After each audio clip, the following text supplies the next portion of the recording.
Hello, everybody. Scott Golden here with the Golden Opportunities Coaching and Pro Wrestling Logic YouTube channels.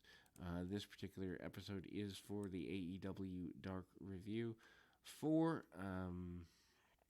Let's see, we're looking at Tuesday, which is the 8th of June, 2021. Longer show than I needed to be.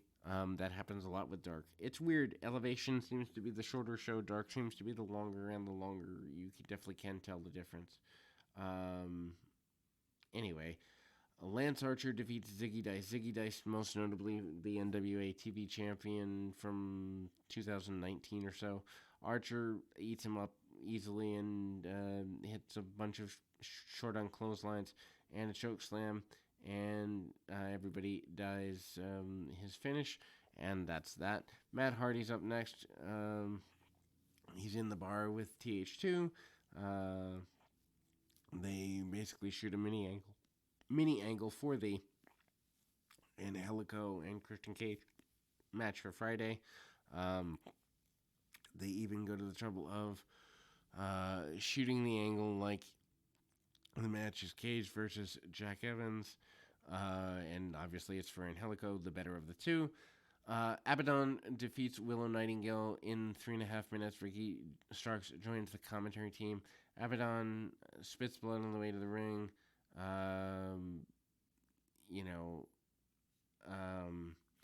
Anyway, so squash match here. Abaddon no-solds a cannonball from Nightingale and bites her way out of a submission hold before hitting an inverted DDT. Drives her head into the mat for the win here. Cesar Bononi with the Wingman defeats Cyrus 454. This is not Cyrus as in Don Callis. This is a new Cyrus. Wingman are basically the Job Squad updated to 2021. Cyrus makes his AEW debut. He has a bunch of tattoos. Looking like a big guy, 400 plus pounds. Think like a Bam Bam Bigelow type guy. Sends Bononi to the floor with a body block. Nemeth hits a running crossbody on Cyrus. Nemeth bounces off him and goes to the floor. Bononi gets an advantage for a top rope crossbody.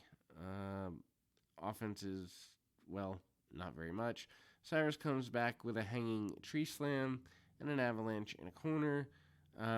Cyrus then goes to the moonsault but misses. Guy is huge and misses a moonsault. And anyway, Bononi hits the worst Olympic slam ever, and he wins, and that's sad. Angelico defeats Matthew Justice in 3 minutes 51 seconds. Angelico's out to the ring and dances. This is Justice's debut. Why are we still debuting people with talent we're not using?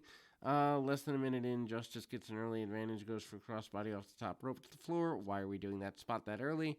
Then we see he misses and crashes into the barricade. Angelico dominates Justice and escapes in a couple of death roll attempts, and then goes back to the back body drop, and then goes right into things. Frog splash, and Angelico locks in another death roll attempt and a submission. Justice tries to go over by crashing into things instead of, wrestling a more traditional style. Ty Conti with -1 defeats Natalia Markova. Markova was good when I saw her in Shine a few years ago. Tay has picked up quite a few of the little things in wrestling that make her better with a crowd. WWE certainly missed the ball on her. Fight goes to the floor. Markova gets an advantage with a front face lock and several forearms. And then she doesn't really know what to do with it. Spinning facebuster gets an ear fall for Markova. They exchange forearms for a while. Conti wins the exchange, follows with a bunch of judo throws and a pump kick in the corner. Conti then follows up with a boot in the corner, finishing off Markova with a DDT. Post-match, -1 and Conti celebrate with a hug in the ring. Chaos Project defeat JP and Tommy Daly. Serpentico jumps both guys before the match even begins. Chaos Project, I don't know, is a useless team as far as I'm concerned. Cut them both, doesn't really matter. Tommy gets worked over by Chaos Project for the majority of the match. Near fall with a crucifix into a sunset flip for another near fall. Luther comes back into the ring, and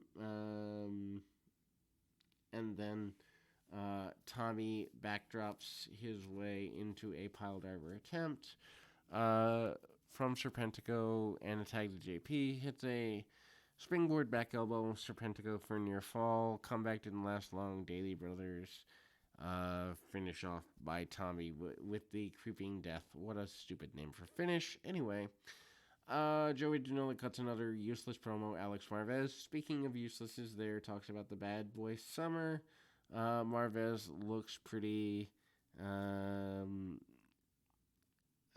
interested in describing jugs and jugs of milk he and Janela saw last week on South Beach. And so anyway, Sonny Kiss asked Janela to be in his corner. In their match later, Janela agreed, but it's a swerve. Janela and Marvez are going to the Nip Factory instead. Anyway, Marco Stunt defeats Ariel Dominguez in 322. Finally, two guys the same size. At least Stunt winning this match doesn't hurt him. Stunt gets a body slam and celebrates like he's just won something big. Kenny Omega needs to squash Stunt, as do the Bucks, as do Archer, as do everyone. Taz informs us on commentary that he has anger. All people that are vertically challenged have anger issues. Stunt hits a clothesline into an acid drop for the win. Yeah, no. Aaron Solo with QT Marshall and Nick Camarado defeat Sonny Kiss, and Joey Janela does not appear as promised. Kiss gets a near fall after a standing moonsault on Marshall. Looks disappointed after this. And then Solo hits basically a pedigree without the name for the win. And post-match, Kanemaru and Solo lay out Kiss, and Marshall looks on approvingly like this is all the plan. And poor Sonny Kiss has no friends. Nyla Rose with Vicky Guerrero defeats Misa Kate in 2:14. Rose destroys her with the chokeslam and a beast bomb, and we're done with that quickly. QT Marshall against Bear Bronson, 7:35. Could have done that in half the time. Ricky Starks is back on commentary. Marshall hits a spinning power slam and a top rope elbow for a near fall. Bronson comes back with some clothesline spine buster. Bronson hits a black hole slam for a near fall. Marshall comes back with a backbreaker and a flatliner. Marshall then misses a diamond cutter attempt, and Bronson sits on him, senton near fall. Marshall with an enziguri thrust kick and a diamond cutter for the pin, and absolutely no one cared. Thunder Rosa defeats Megan Bayne in just over 4 minutes. Commentary is teasing Rosa and Baker rematch, which would be awesome for the women's title. Women fighting for championship that are all good. Bayne is taller than Rosa, wrestles a smart match around attacking her opponent's legs. Rosa is never in trouble and gets Bayne to tap with an ankle lock, which was kind of cool. Dark Order, Colt Cabana, 10, and Stu Grayson with -1 defeat Dan Barry, Justice Law, and Kit Sackett in under 4 minutes. Evil Uno is usually a member, but he's getting ready for his TNT match, and he's not part of the team this week. Cabana and Barry basically almost kill each other with a head scissors, and it doesn't look good. Grayson hits Barry with a senton from inside the ring to the apron. Law gets a tag and runs into a spine buster from 10. Grayson hits the Nightfall on Law, who takes the fall behind the wall. And post-match, -1 shoves the referee to celebrate the win with Dark Order.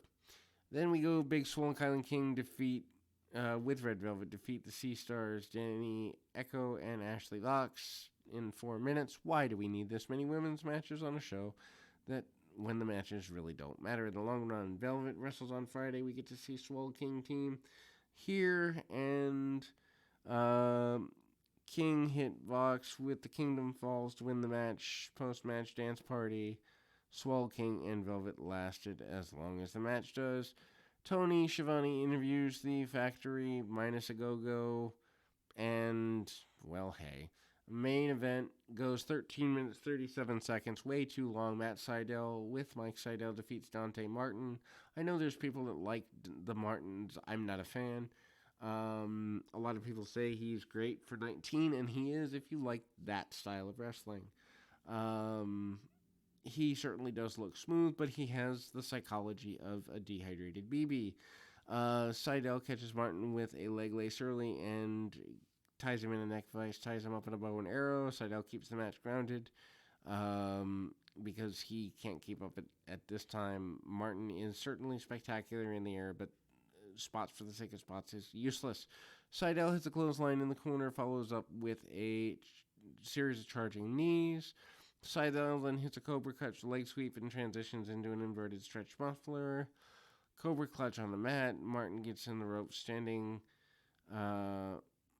One count. Martin rolls through and gets a crucifix. Seidel instantly kicks out. Martin starts to come back with body shots, and Seidel then hits an inverted side slam. Martin flips over. Seidel hits a stunner for a near fall. Gamagiri and a double jump moonsault from Martin gets 2 count. Seidel then goes back with a Michinoku driver, and both guys miss knee strikes. Collide during cross bodies. Martin hits a juice box for 2. Martin then is called off the middle ropes with a cross body. Seidel then hits leg lariat. Seidel comes off the top. Martin meets him there. Seidel rolls up Martin for a 2 count. Lightning spiral, but hits a cradle, does Martin, and then Seidel hits a hook kick for another lightning spiral attempt to get the win. Lots of people like this. If you like the Japanese flying around with no psychology style, you'll like this too. If you actually expect psychology in your wrestling, you won't like this at all. We'll be back with more right after this.